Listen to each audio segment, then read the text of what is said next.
Здравствуйте, Сергей. Поздравляем вас с юбилеем.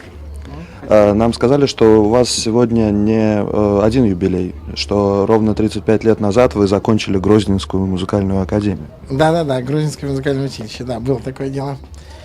Вы можете что-нибудь вспомнить? То есть остались какие-нибудь воспоминания? Не, ну что вы, не просто остались, я пока еще при памяти. Много очень. Во-первых, мы в училище много концертов играли, таких джазовых и не джазовых, и рок-концертов играли.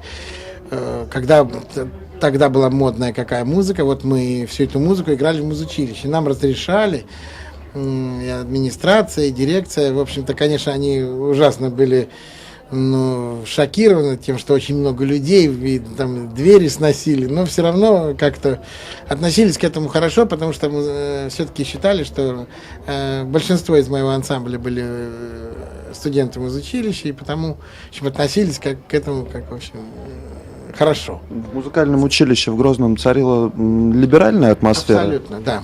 Да, несмотря на то, что она была достаточно академическая, очень требования были очень серьезные, именно академические, потому что училище не было джазовым.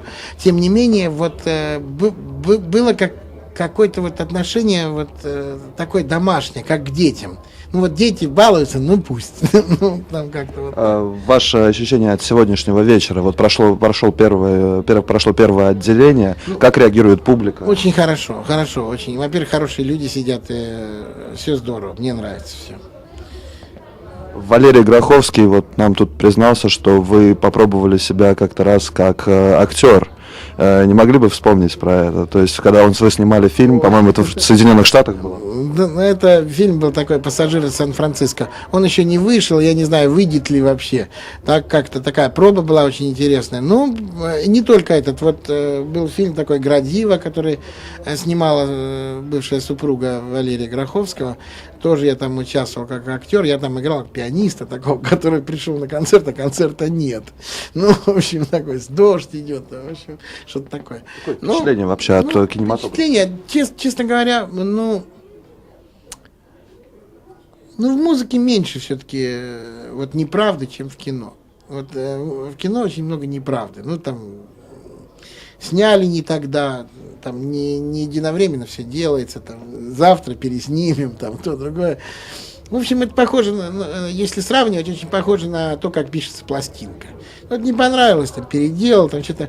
А я люблю концерт. В концерте ничего не соврешь. Вот как есть, так есть. Ну, как театр. Да, как театр. Да, вот в театре пришел, как получилось, так и получилось. Упал в оркестровую яму, значит, упал.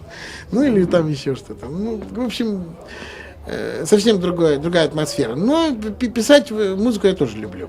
Это тоже интересно, это захватывает, это когда эмоции вроде бы никуда, а все равно куда-то. Ну, в общем, такая история. Вернемся к вашему юбилею.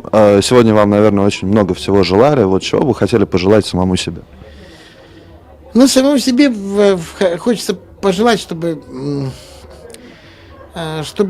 как-то дети выросли. У меня еще есть сын, которому 10 лет. Хочется, чтобы вырос на моих глазах. Хочется, чтобы окреп, чтобы на ноги стал. И чтобы я видел, как у моего последнего сына рождаются внуки, чтобы я все это мог увидеть, чтобы я мог... Вот у меня уже дети взрослые, там, старшие, а вот самый маленький, вот хотелось бы, чтобы... Ну, хочется просто побыть с родными людьми подольше, как-то вот так хочется, не знаю.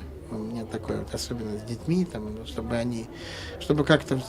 Ну, и в одно и в то же время быть не в тягость уже с моим детям. Ну, в общем, пока что этого нет, и слава богу.